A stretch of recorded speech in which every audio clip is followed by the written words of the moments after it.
speak a lot about the meaning crisis. You need to feel like you belong, that you fit in, that you're connected. Dr. John Vervaeke is a cognitive scientist and professor known for bridging neuroscience, psychology, and philosophy to help people rediscover meaning and wisdom in the modern world. Human beings need to be connected to something that's fundamentally real. So I'll do this with my students. I'll say, how many of you are in like really satisfying romantic relationships? And then I'll say, how many of you want to know if your partner was cheating on you, even if that meant the absolute destruction of the relationship? And almost all of them put their hands back up. I say, why? Why would you want to know that? And they say without dropping a beat, because it wouldn't be real. See, we want that connection to what's deeply real. This is like significance and mattering. Which feels very different to purpose, because purpose to me feels something that I'm driving to grab, but meaning is more about the exploration of what I'm going through. The way you just articulated, I think, is bang on. I don't like the purpose term, and I'm using this term academically, technically. There is more and more bullshit. We're burnt out and we don't have the mental energy to do anything that has significant developmental value to it. And when we're bored, we are vulnerable and open to bullshit and salience manipulation. This is hard to talk about. I went into my own very personal meaning crisis. I would go around, and in high school, I became this dark, oracular figure, very inflationary, very bad psychologically. Are people who are more wise, have they been through more kind of destructive periods in their life? There is no clean and strong correlation between being older and being wiser. You can be very old and very foolish, just like you can be very smart and very foolish. How do we define wisdom? One of the wisest things that was ever said to me by one of the wisest people I met in my life in person at a really hard time in my life, but he turned to me and he said, firstly, I want to say thank you to tuning in and listening to the show. It means a huge amount. And connecting with all of you is something that I absolutely love as part of this journey of growing the show. One of my biggest goals of 2025 is doubling the reach of this show. And I can't do that without your support. So I would love to ask you a favor. If you can press subscribe or follow on whichever platform you listen to. This helps us reach more people. And for me, elevating women in science is so fundamental and ethical and scientific information. So if you feel the show empowers you and gives you the information that you've been seeking, I would love to ask a favor in return and to hit that subscribe button and help me reach the goal that I've set for the show of 2025. Thank you. John, welcome to Live Well, Be Well. thank you. I am so excited to have you here. And so pleased that we connected last week at your talk that you did here in London. Thank you. And there was a lot of things that I wanted to talk to you about today, but I think the biggest and the most important is you speak a lot about the meaning crisis. Now, before we go into what that is, and some people might have never heard of that terminology, some people might already just resonate me saying those two words together. Why is meaning so essential to us now more than ever before? I think it's always been essential. I think it's fundamental to the kind of beings we are. I think it's fundamental to our cognitive agency, our sense of self, and our personhood. It plays a role at all three of those levels. And so when it's in danger or there's a scarcity of it, it has really deleterious effects throughout our entire psyche. There's a bunch of reasons why meaning is really crucial. One of them is it has to do with what it is to be your cognitive agent. Just notice how you're paying attention right now. Think about everything you could pay attention to, everything in this room with it, and all the possible ways you could connect what you're seeing, what you're listening, all the patterns, and then all the patterns in your, and all the information in your long-term memory, and all the possibilities you can consider. So obviously you don't search the whole space. Now, here's what you don't do. You don't just arbitrarily guess, because your chances of zeroing in on the information you need are astronomically small. And so this is what fascinates me. What you do is you somehow, and this sounds counterintuitive, you somehow, to be intelligent, you somehow ignore most of all of that information. You zero in on the relevant information. You make it salient and obvious to yourself so that you can solve your problems. And you're doing it right now. You're remembering the right things, you're paying attention, you're nodding. Now that's the bottom level of meaning, because that relevance isn't a cold calculation in your head. Relevance is a binding. It's a binding. So like, what makes anything, like that cup wasn't relevant to me a second ago. Now it's relevant, right? So the relevance isn't in it. It's not in me. It's how we suddenly are bound together. There's an ancient word for that kind of binding. It's religio. It's where we might get the word religion from. So we need this sense of binding. This shows up in that you need a sense of belonging. This is Kelly Allen's work. You need to feel like you belong, that you fit in, that you're connected. Now that's one part. But if you take a look at it, people often say, but I want to be connected to something bigger than myself. Okay, now we're just moving beyond cognitive agency. We're moving into the fact that you're a self and you're a person. Now, obviously, that doesn't mean like literally connected to something bigger than yourself. If I chain you to a mountain, you don't suddenly feel massively fulfilled. It's a metaphor. And it's a spatial metaphor, but the spatiality of it, I think, is misleading. This is what I would argue it's actually like. You're asleep, you're dreaming. You're in a world that seems real to you, but it's a small world. And then you wake up, you overcome those illusions, those self-deceptions. You wake up to a wider world from which you can retrospectively see that the previous world was less real. And you're now more bound through that kind of disillusionment with what is more real. And human beings need to be connected to something that's fundamentally real. So I'll do this with my students. I'll say, how many of you are in like really satisfying romantic relationships? And some of them put up their hands, because romantic relationships are our God replacement in our culture right now, right? And then I'll say, how many of you want to know if your partner was cheating on you, even if that meant the absolute destruction of the relationship? And almost all of them put their hands back up. And I say, why? Why would you want to know that? And here's my students. They're all cynical and postmodern, and they say without dropping a beat, because it wouldn't be real. It wouldn't be real. See, we want that connection to what's deeply real. This is like significance and mattering. We want to be connected to something that's deeply real. And then there's one further part of that, which is we also when we're connected, we don't want to be at war with ourselves about it. We want whatever is connecting us to also integrate us. So if you'll allow me these metaphors, we want to be vertically integrated and horizontally connected, right? Yeah. And here's the thing, and this was Plato's great insight, we want those two to reinforce each other, to work together rather against these. So as I see what's more real, that helps me to integrate. As I get more integrated, I become less self-deceptive, less self-destructive. I can see more deeply into the world. And then this brings in the aspirational aspect of meaning in life, which is now we're moving into personhood. We want to not just be a self, we want to be a virtuous self. We want to be a self that is capable of connecting deeply into reality while finding a fullness of being within ourselves and with other people. And so meaning in life is really central to your basic cognitive agency, then your selfhood, and then your personhood. So the belonging part makes so much sense. When we go to the relationship, which is, I think people put most of their meaning on life and trying to find a romantic partner, which is why I love that you just said that analogy. Yes. The word that came up into my mind, probably because I've been through this, is trust. How important is trust in this entire process? Terrific question.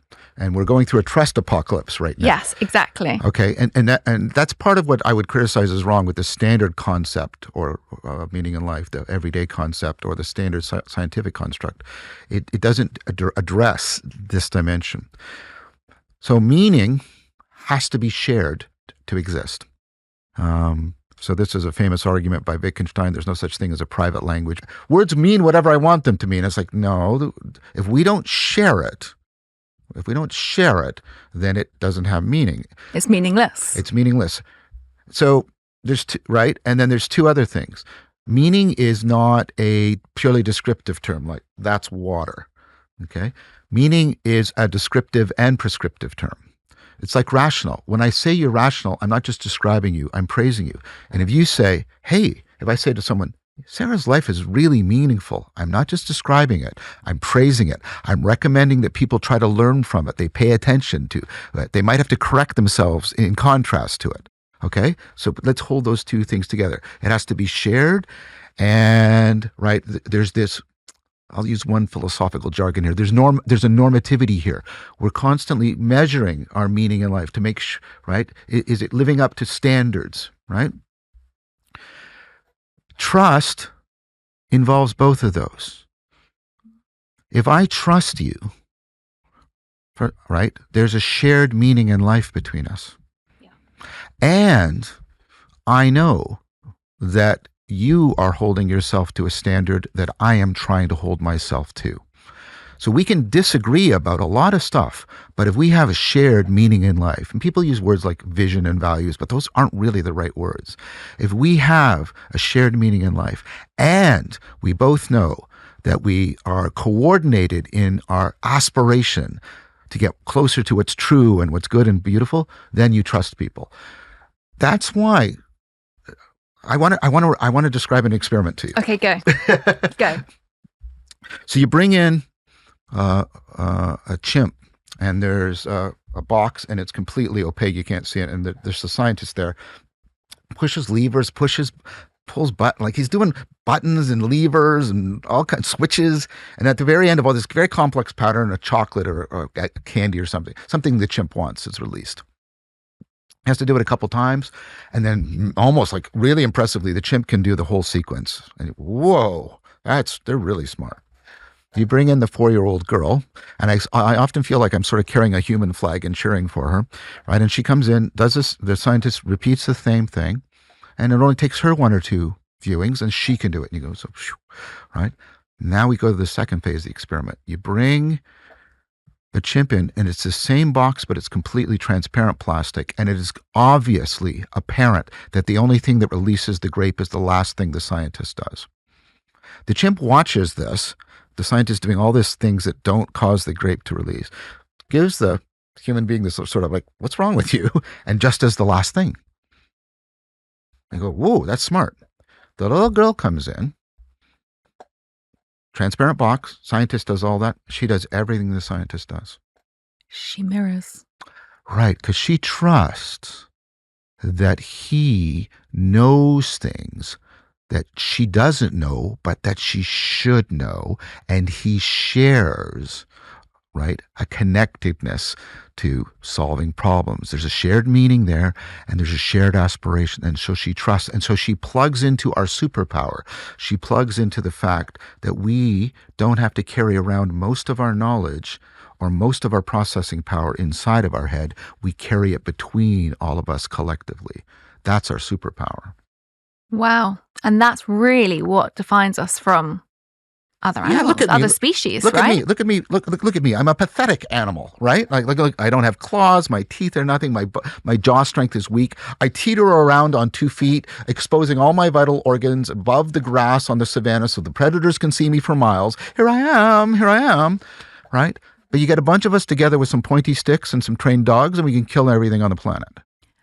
So what I find really interesting about this is I remember listening to Simon Sinek talk about this graph where he said, it was SEAL 6, and he said, most people, leaders, will hire somebody who has got high performance and high trust. But then on the opposing side, so you've got the y-axis, which is performance, and you've got the x-axis, which is trust.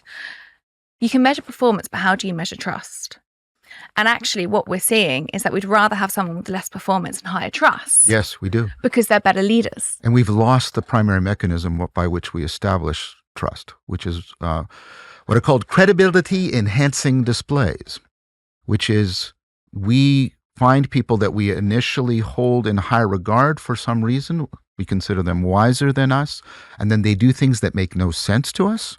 And then we adopt what they are doing because there must be a deep reason. Like the little girl, there must be a reason why they are doing this. This is what reliably predicts if somebody's religious or not. Not if they're an analytic thinker, not if they're mostly an intuitive or an emotional thinker, because all the science has been done on this. Contrary to what we've been told, in fact, there's weird correlations. The UK, being an analytic, capable of analytic, rational thought, is positively correlated with being religious. Yes. Wow. Yes. So that thesis doesn't work, right? What predicts if you're religious or not is who and how many people in your family and extended family were religious, or atheist? And how much did you trust them? So we've lost extended families. This is The Eberstadt's. nuclear families Yeah, going. and we also living alone. Loneliness, which is a part of the meaning crisis, right? A number of close friends reliably going down decade by decade. So we're living alone. We don't have a lot of we don't have what that little girl had. We don't have the people that are doing things that don't make sense to us, but we trust and love them, and so we imitate them. And when we had extended families and there was a religious framework, we had all of that given to us. Now, the same thing works, by the way, for being an atheist. If you have a lot of people in your life that you trust and really want to imitate and emulate, and they're atheist, you'll be an atheist too. And I know people don't like to hear that because it makes them feel like they're losing their freedom of will, but not really, because your primary ability to reflect on yourself and know yourself is how we talked about this, how you internalize people around you, especially as you're growing up and in your earlier education. I've spent years in the fashion industry, but also years as a scientist, trying to understand how our bodies are meant to move. And I'll be honest with you, most shoes are terrible for our feet. I know this firsthand. For years, I wore the wrong shoes, ones that looked great, but in reality gave me persistent back pain and messed up toenails. I searched everywhere for a pair of shoes that wouldn't just support my feet, but would also help them heal. And I struggled because most healthy shoes don't exactly scream style. And then I found Vivo Barefoot, something that finally looks good and actually works. I wear mine with cargo pants, awesome leather trousers, a crisp white tee, and my favorite sunnies.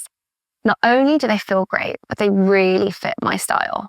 Wide, thin, and flexible, these shoes allow my feet to move naturally the way they're supposed to. And the best part, just 6 months of barefoot shoes can increase your foot strength by 60%, helping to undo the years of damage from conventional footwear.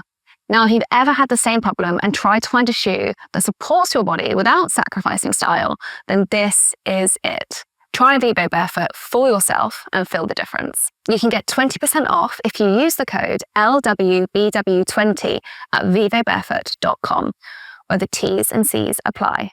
Trust me, your feet, your back, and your outfit will thank you. So then can we talk a little bit about how because you said earlier in our 5 questions, everyone who studies psychology, there's a meaning and a pain behind why they're studying it, right? So, for instance, I grew up with an atheist father, but a Christian mother. Oh, that's really challenging and interesting. So, my mother's side were extremely religious and Christian, and my father and his side weren't at all. And I've ended up, I would say, probably, I'm a scientist, but I'm also incredibly, if this is even a word, spiritual. I know that's a very kind of like obtuse word for people to understand what that is. Yes. But I wouldn't say that I'm an atheist at all. I believe in energy, and I do believe in, but I'm not quite sure what that is. Sure. Why did you get into understanding about meaning and everything that you're doing? What was your drive behind this? Because there's an incredible drive that I can see from you sitting here and from your talk the other day. You're so passionate. And that comes from more than just an intellect and a drive. There's a purpose behind that. Thank you for saying that. I appreciate that. Well, as I was telling you when we were doing the 5 questions, I was brought up in a very stringent and really harsh, in some ways. I don't mean physically abusive, but it was a fundamentalist Christianity in my extended family, especially my mother's side of the family, I mean, the greatest fear I've ever experienced in my life was as a result of that. I once came home, I was about 10 or so, and this was a very rare event because my mom didn't work. She was always at home. And when I came home from school, I'm old enough that you could walk home by yourself from school and stuff like that. And it was safe. Yeah, it was safe. And I got there and nobody was home. And I thought the rapture had occurred and all of the Christians had been taken up into heaven. I was clearly a sinner and I was left behind. The Antichrist and his minion were coming and I was doomed to hell. I was like 10. Wow. Yeah. And and you just, and that's that you sort of carry that around like this ember, this like, because you can't process it. You just carry it around inside of you. So But she just left? no, my mom hadn't left. She hadn't left. She came back. I was just terrified because I was alone, and because I had been, I don't remember, but I'm surmising that I had been filled, because these sermons were quite frequent about the rapture and being left behind, and you want to be ready when Christ returns, and all this threat. It just clicked for me when it happened. So I was about 15 or 16. No, I was 15. I read a book by Roger Zelazny, a science fiction book called Lord of Light, and it introduced me to Hindu mythology and Buddhism and another way of thinking, looking at the world. It just blew my mind open. Then I read Hermann Hesse, Steppenwolf, and a bunch of other things, and I became I became an atheist in the sense of somebody who wanted there not to be a God, not just there wasn't a God, but wanted there not to be a God. Very angry for a very long time. But the thing of it is, for all of its deleterious side effects, that exposure to Jesus of Nazareth, especially Jesus of Nazareth, had left a taste for the transcendent and for the sage in my life. Explain for people who don't know what the sage is. A sage is someone who is wise and virtuous, and they have an excellence in living well. Well, your mug, in living well and being well. That's a sage. And in ancient philosophy, unlike modern academic philosophy, ancient philosophy was learning how to live well and be well, and also be good. And so I went into my own very personal meaning crisis. I would go around, and in high school, I became this dark, oracular figure, very inflationary, very bad psychologically. But I became very oracular, and this is hard to talk about, but I got like almost like a following at high school, because there's no purpose, and life has no meaning. But as you've noted, I can be very passionate when I feel very deeply moved, and so and also all of that was terrifically unhealthy, and it was burning me and ripping me apart. Inflation is just as bad as trauma to my mind. Really? Yeah, I think so. Where people were kind of like rising you up. They called me a god. Sounds quite like a Mormonism type of cult. Yeah, it is. And I encouraged it. I take full responsibility. I'm not discharging responsibility onto them. They were just teenagers. I was just a teenager too. I got to university and I took a course on Introduction to Philosophy, and I met the figure of Socrates. And that was like, oh, this is how one could be. And I'm initially attracted to him. This is Plato's seduction, right? I'm initially attracted to him because he's winning every argument, and he seems to be he seems so smart. Oh, I want to be like that. But then as you start to read it and you learn it and you emulate it, you realize, no. He knows that he doesn't know. He's open. He's wondering. He cares about virtue more than power. And all of this opened me up profoundly. And that's when I started to realize there's a deep connection between wisdom, between meaning in life, the cultivation of wisdom, the pursuit of virtue, and having an appropriate relationship to yourself. Look, at the center of Plato is this astonishingly powerful proposal, which is we are finite transcendence. We are finite beings. We are mortal. We are limited. We fail. We screw up. We speak falsity. But if we just embrace that, we fall into despair and servitude. We're also capable of transcendence. We can transcend ourselves, and we're capable of great poetry and art and philosophy, right? But if we just identify with that, we can be filled with hubris, and then we become tyrannical. And what you have to, and what Socrates was all about, is holding the two together, like in this creative tension, like the tension of a bow or a lyre, always holding, and that way you fall neither into inflation nor despair. So trauma tends to push you towards despair, and it rips you apart that way.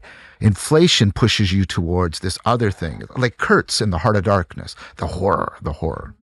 And tell me if this is wrong, but it really sounds a little bit when somebody might have PTSD.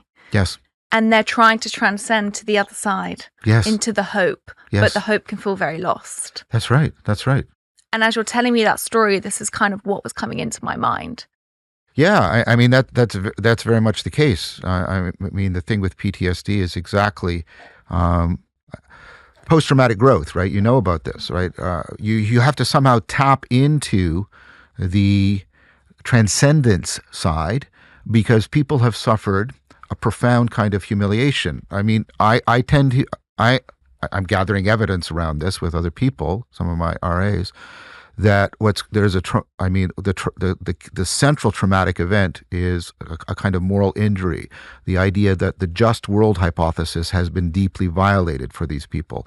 And this is a profound sense of like reduction in like status and meaning. And so in a really strong sense, I would argue that there's a huge element of negative humiliation. There's positive humiliation, I'm putting that aside, but negative humiliation that's going on in PTSD. And so getting those people to recover their capacity for transcendence is part of the issue. Do you think the people that do that, I mean, because for one, I mean, I see a lot of patients, and two, with my own life, I think there's been a lot of things that I've had to deeply work through. And in a sense, I feel very grateful for it because I feel like it's given me more meaning and more understanding to what's important to me. Whereas I think if those things didn't happen, I wouldn't have as much meaning in my life, which feels very different to purpose, because purpose to me feels something that I'm driving to grab, but meaning is more about the exploration of what I'm going through. Yeah, I think that's right. I don't like the purpose term. Even the standard research that I have a lot of criticisms of says that purpose is only one of 4 factors, and it's not the most important factors. The mattering, the connectedness, and the significance, the realness, that's how I interpret it, are way more important than the purpose. In fact, purpose and the way you just articulated, I think, is bang on. The language of purpose tends to put us into what Fromm called the having mode. There's something we have to have and we have to get. And the problem with that is either you don't get it and you're frustrated, or then you get it. And I meet a lot of people like this. I made it. I was 35 and I was the CEO of a multi-billion dollar company. And then I went, what do I do? And so I like to use a different term, and I think it's the term you're pointing towards, and it's not the having mode, it's the being mode, which is when we're talking about, so the having needs are met by having something, that's their name. The being needs are met by becoming someone. So I need to have water, and so I have to control and manipulate it. But, I need to be in love, or I need to be honest.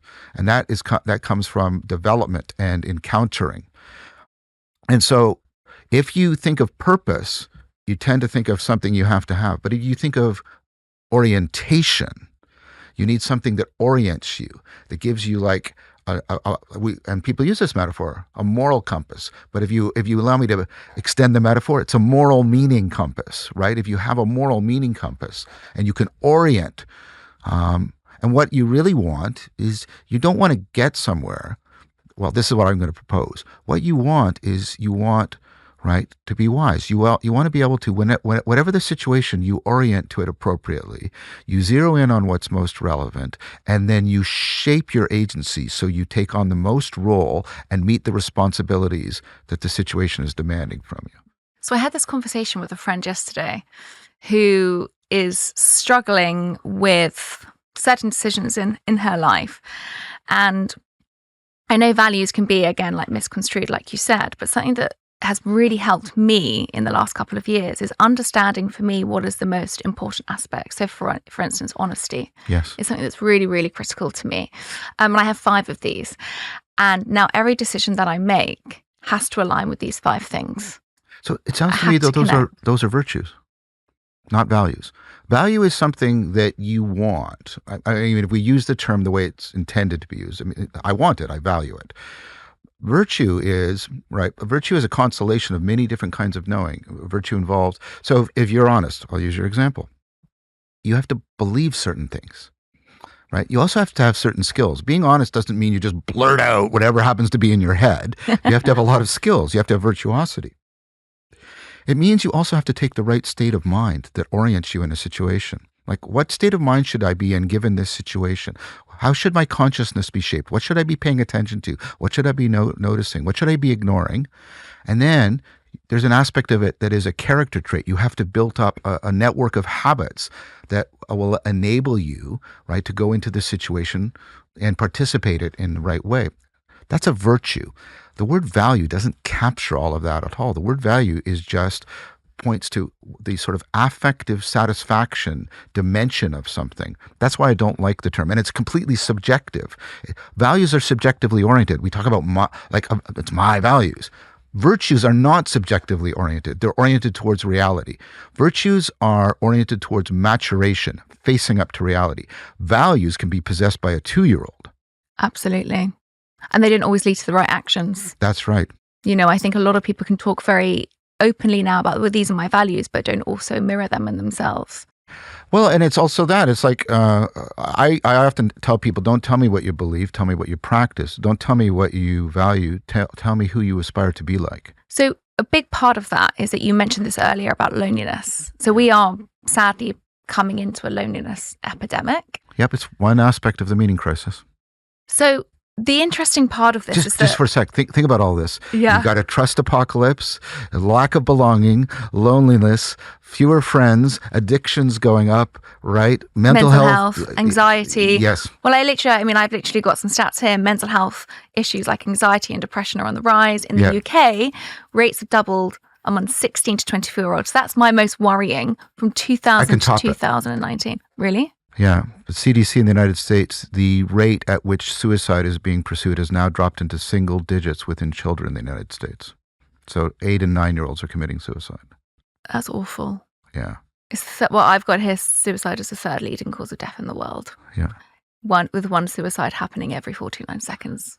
It's getting bad. I interrupted you, but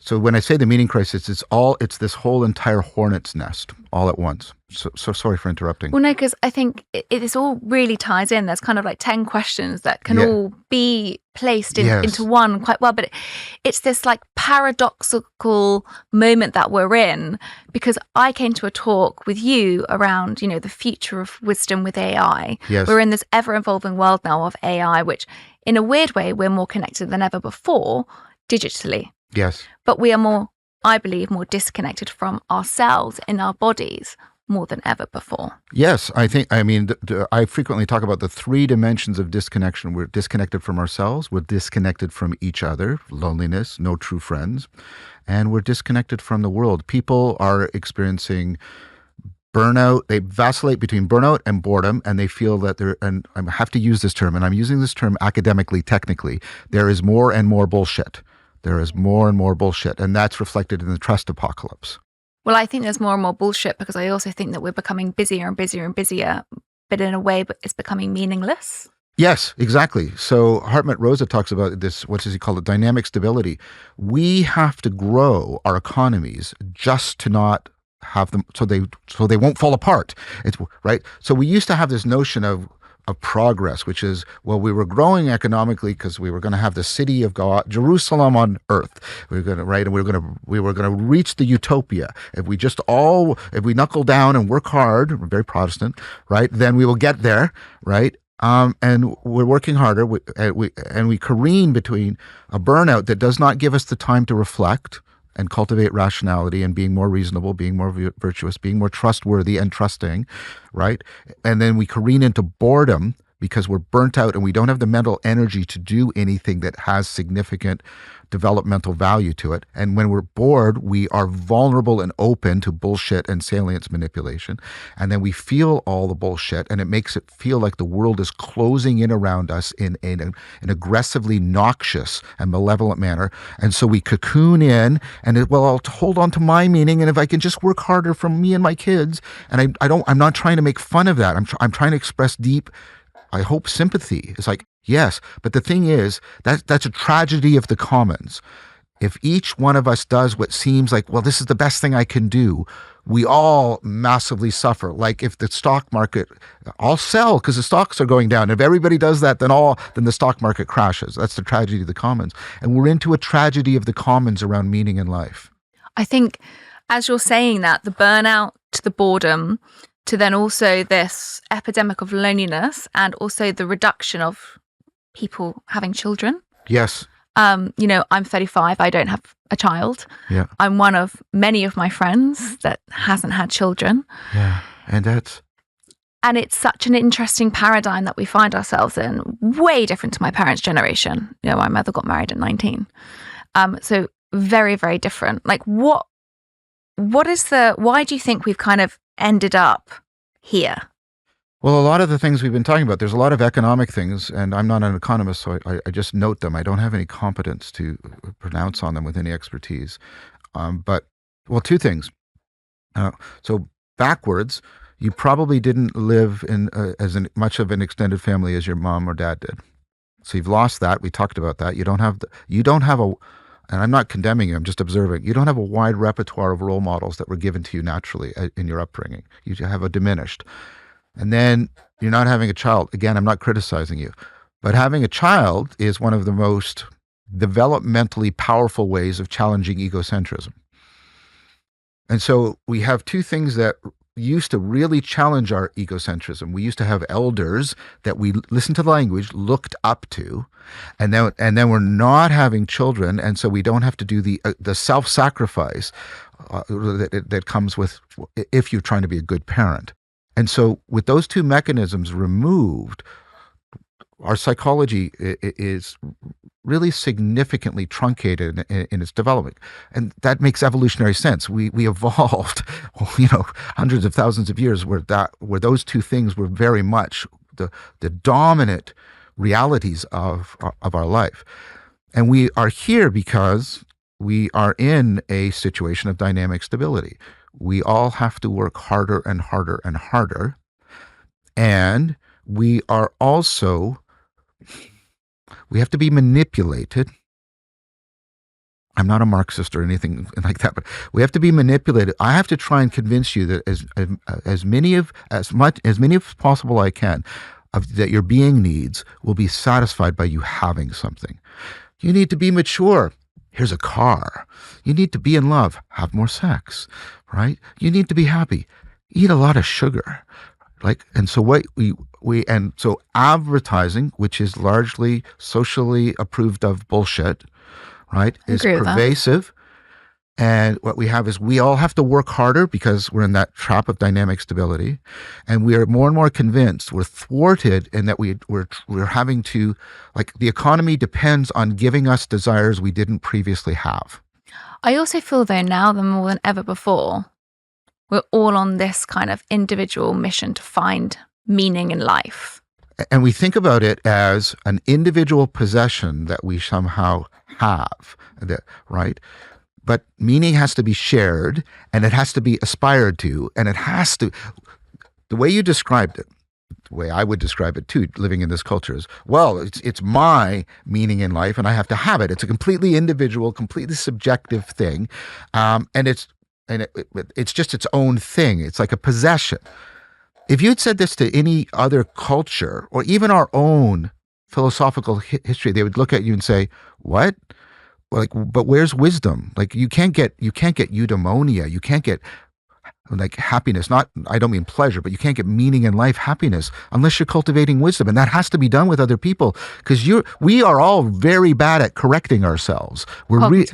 Yeah. Right. And so, but it's this fundamental misunderstanding of meaning. And part of this is the Enlightenment and the Romantic Revolution. Meaning is this individual, internal, non-developmental thing I just have to find and get and own for myself. So you mentioned wisdom, which we haven't spoken about yet. Yes. Many people, and you said in the 5 questions, your mother always said to you that you were a very old soul, which I said that to somebody the other day as a compliment, and they took it as not a compliment. And I had to kind of wheel back and say, no, if that means that you've got a lot of wisdom, that's how I would describe an old soul, is that they're kind of wise beyond their years. But how do we define wisdom? Because, as you've said, we can all be intelligent and have intellect, but it doesn't mean that we are wise. Yeah, I think there's 2 dimensions to that. One is to understand that wisdom is much more about the how than the what of knowledge. It's how you know. And there's 2 aspects to that, I guess. One is wisdom involves rational, not in the sense of being logical. The dream that we should be sort of computationally, comprehensively logical, it's quixotic, it's ridiculous. It actually makes no good scientific sense because like you would have to check all the information in this room. And like I was talking about that, you just can't do that. So what rational really means is how well you are at overcoming self-deception.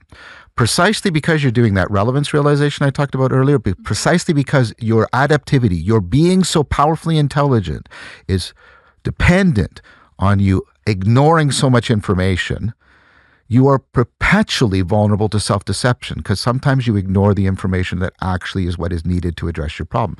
And you know this. You know this happens in your life because you have moments of insight. You'll say, oh, I thought she was angry, but she's afraid. And what you're paying attention to and what's foregrounded, everything shifts, right? So we have to comprehensively address self-deception, but we can't just sort of crush it because that machinery that makes us self-deceptive is also the machinery that's at the heart of our adaptivity. So you need a way of ameliorating. It takes a lot of finesse. It takes a lot of complexity and subtlety and nuance. You have to finesse overcoming the self-deception while enhancing the adaptivity, the ability to zero in. And wise people can come into a situation and they zero in on what's relevant. They know how to zero in on what's relevant. They know how to cut through their own bias so they can see more clearly into the situation. Are people who are more wise, have they been through more kind of destructive periods in their life that they've had to learn quite quickly? That's an interesting question. So the empirical work on that is a little bit mixed. First of all, there is no clean and strong correlation between being older and being wiser. You can be very old and very foolish, just like you can be very smart and very foolish. Yeah. There's no contradiction there at all. Being exposed to trauma. See, the problem is it probably does. What I'm saying here is not consensus view or anything. I'm just giving you my best take on this, okay? But what the trauma seems to do is it seems to accelerate people who come out of the trauma into a post-traumatic growth of some kind, right? But what it can do is it can also equally disable people and string them and get them more impulsive and short-term into a scarcity mentality and make them vicious. And so it's a more of a mixed bag that way. It could go either way. But I want to say one thing to you that I think is, now not talking scientifically, I'll talk personally. One of the wisest things that was ever said to me by one of the wisest people I met in my life in person and got to form a relationship with for a couple of years. I had a really hard time in my life. But he turned to me and he said something that I didn't initially get. This is how you can tell when something's wise. And then later on I got it, like a time bomb, like Jesus' parables, right? You don't get them initially. And then you're walking around and then suddenly you go, oh, right. And he said, John, don't get involved with somebody who's never experienced, don't get into a deep relationship of any kind with somebody who hasn't experienced significant grief. Because they have not developed their humanity. That is wise. Yeah. That is what I think you can find that in others. And I don't even believe that's just always a romantic relationship. You can sometimes connect friends deeper when they've been through something that maybe you've been through that's very similar. There's a different... Yeah, I mean, and I tell people, like, we use the metaphor because it feels that way. Like when because the thing about us is we're not just bound to people in terms of, just cohorts that have a utilitarian value. When you have any kind of significant relationship, any religio to a person, right, they're a doorway into a dimension of the universe that is inaccessible once that doorway is closed to you. And so people often are mourning not only the person that is some sense lost, they're mourning that dimension of the world that has now been closed to them. C.S. Lewis talked about when his wife, I believe her name was Joy, died, he felt like there was a great door closing and that God had closed this great door. And so what I tell people is don't try and close the hole. That doesn't work. You have to grow around the hole so it's not as big of a part of you. And then once you've done that, you can look through the hole to see into other people's holes and see more deeply into their soul. And that takes a lot of practice. That takes a lot of virtue. But that feels like a connectedness back to the beginning question about meaning. Of course, we share meaning. But here's the thing I want to bring up about wisdom then, because what you just, first of all, notice how you're gesturing. Yeah. Yeah, you're right. You're trying. I'm on this journey. Yeah, and you just used a metaphor. You're on a journey. Yeah. So what are you trying to do with that? And this is another important dimension. You're trying to point out that there's important kinds of knowing that aren't carried in our propositions. They're not carried in our statements. They're not carried in our belief about facts, like that cats are mammals. They're carried by our skills. They're carried by the perspectives we take. They're carried by the traits that we cultivate. And then when we organize all of those with our beliefs, we get our virtues. So your meaning in life is very much, and this is why he was recommending this to me, right? Right?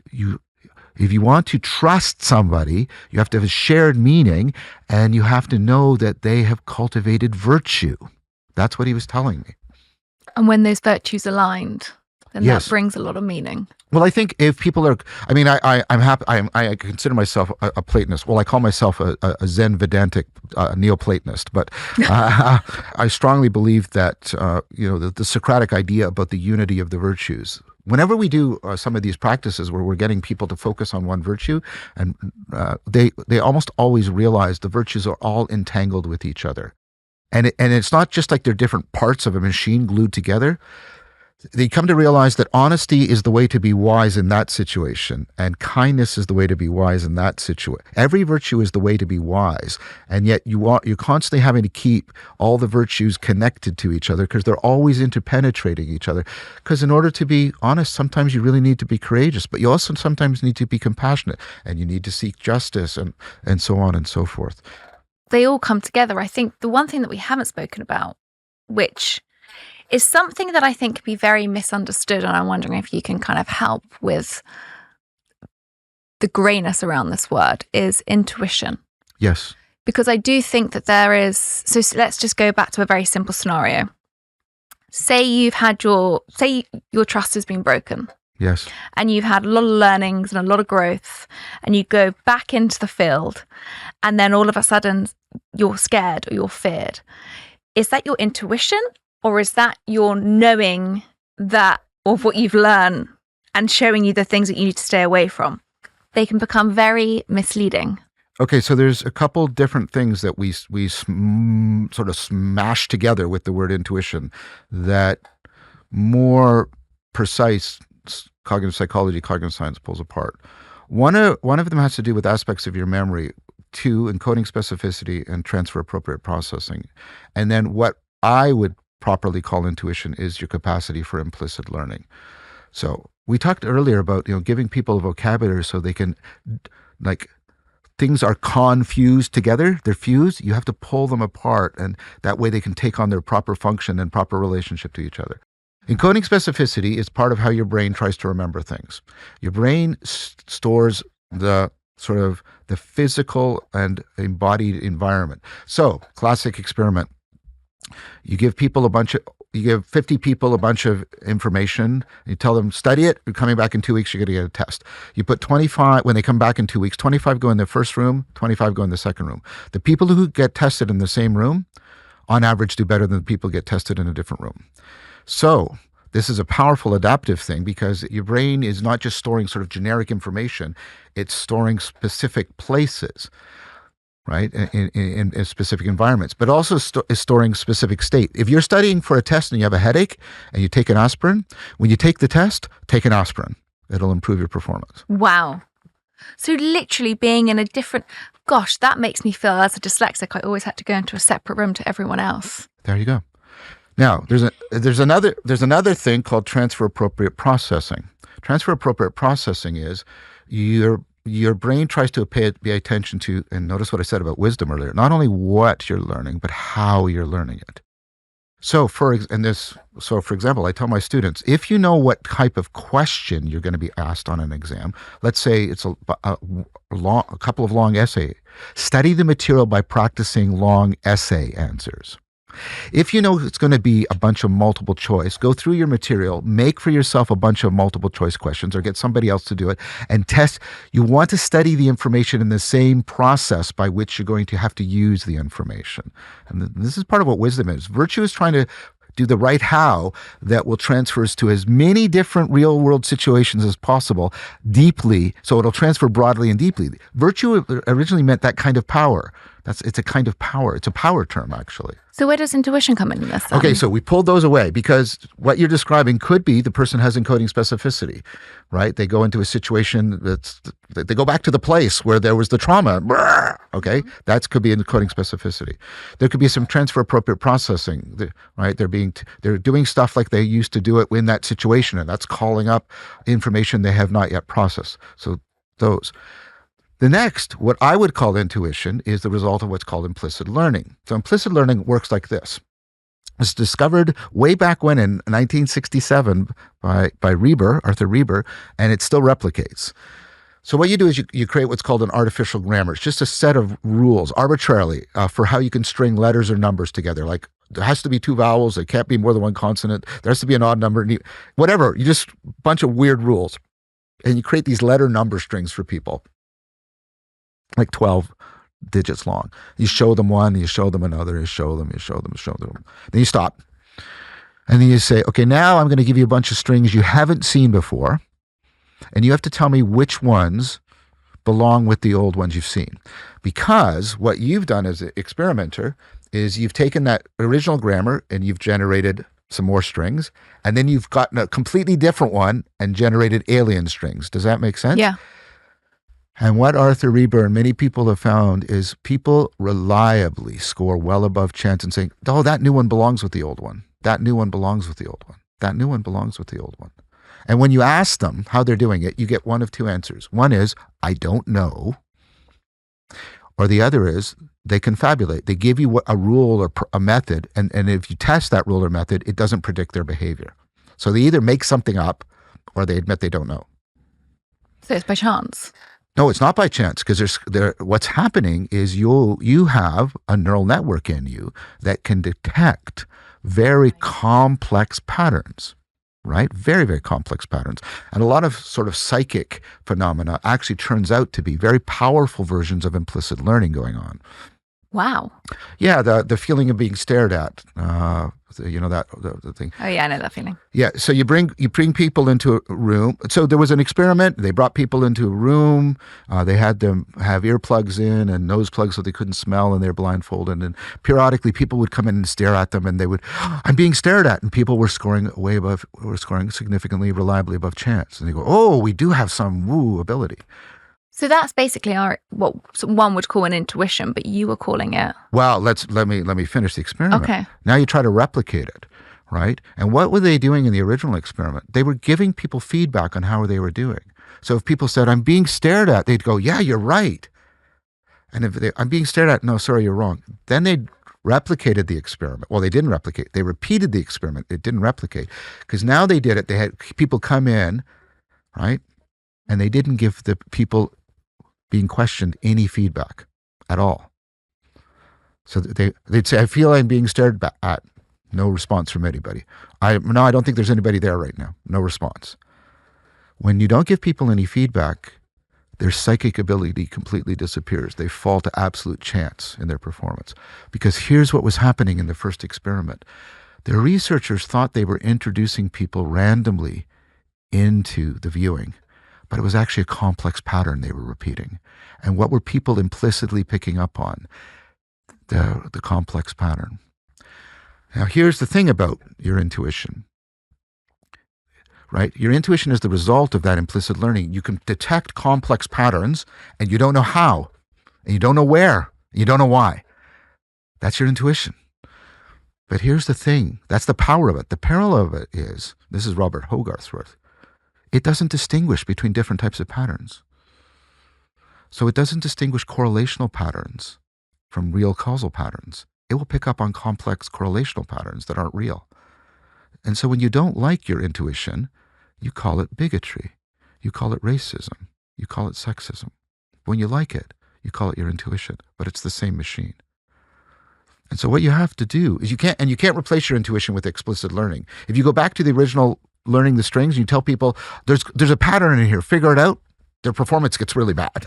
But they're over-analyzing by this point, That's right? right. Yeah. So what you have to do is what you have to use with your explicit awareness is, I'm going into a situation where I'm going to be cultivating intuition, and I want to set up the environment so my implicit learning will track causal patterns and avoid picking up merely correlational patterns. Wow. And by the way, How do you go into everyday life knowing all this?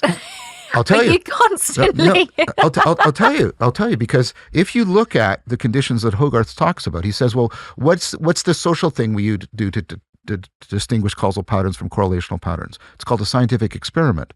So what you want is, you want to set up the explicit situation in which you have clear signal, like in an experiment, right? There's a clear coupling between what you do and what happens in the experiment, the independent and the dependent variable.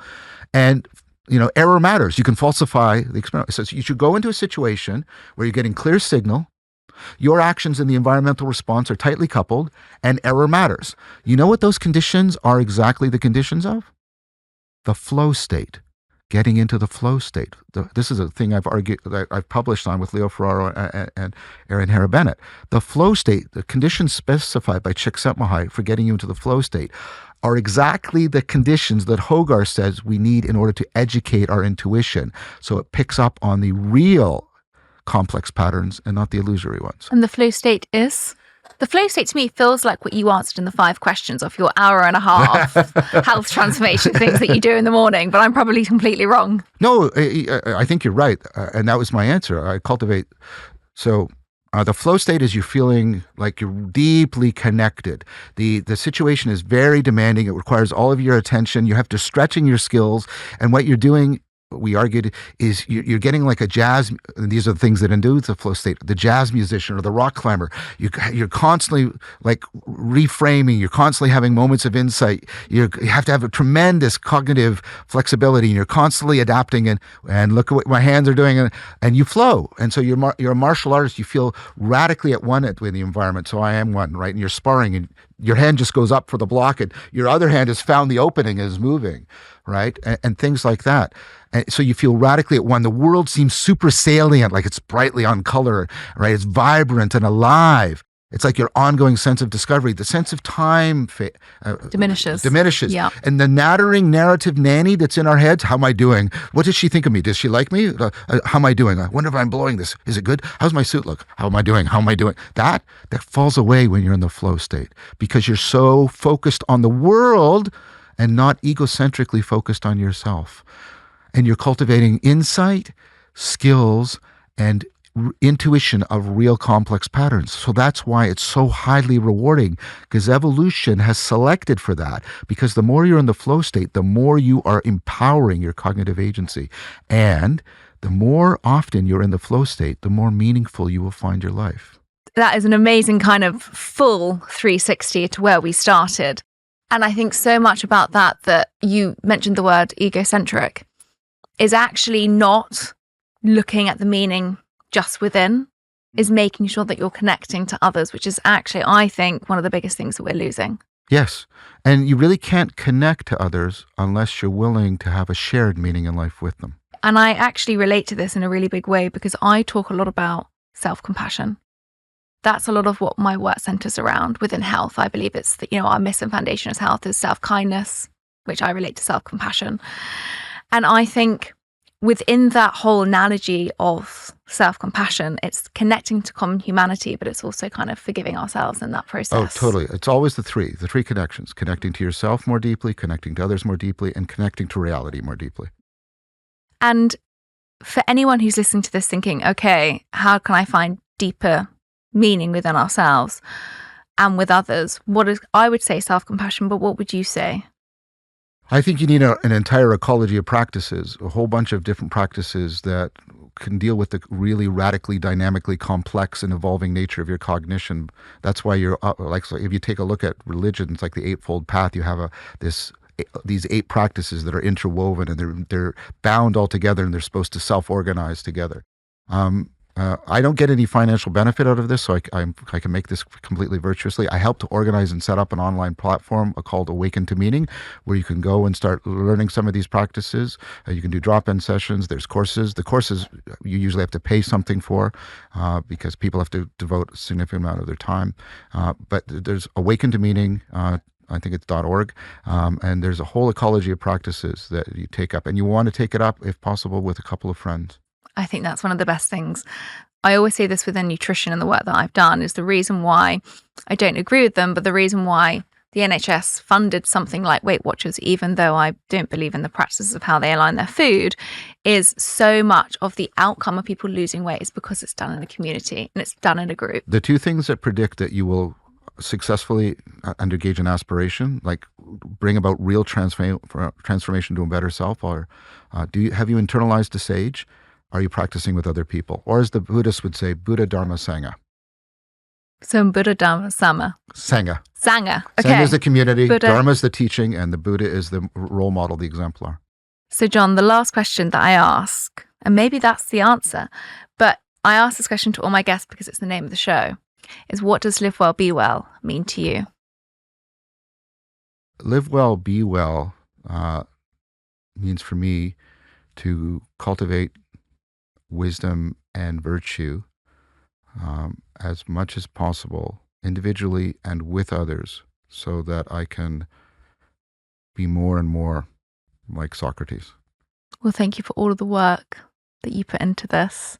Thank you for coming on today. I think one search for meaning in life is a question that we all ponder. Can I do a shameless plug? Yeah, of course you can. Just one thing is, if people are really interested in this topic, I have a book out on Amazon, Awakening from the Meaning Crisis. Well, that was literally what I was going to finish with. Okay, thank that you. We all ponder and wonder. And your book came out this year in January. And I have to say, I did read it before the show very, very quickly in the last few days.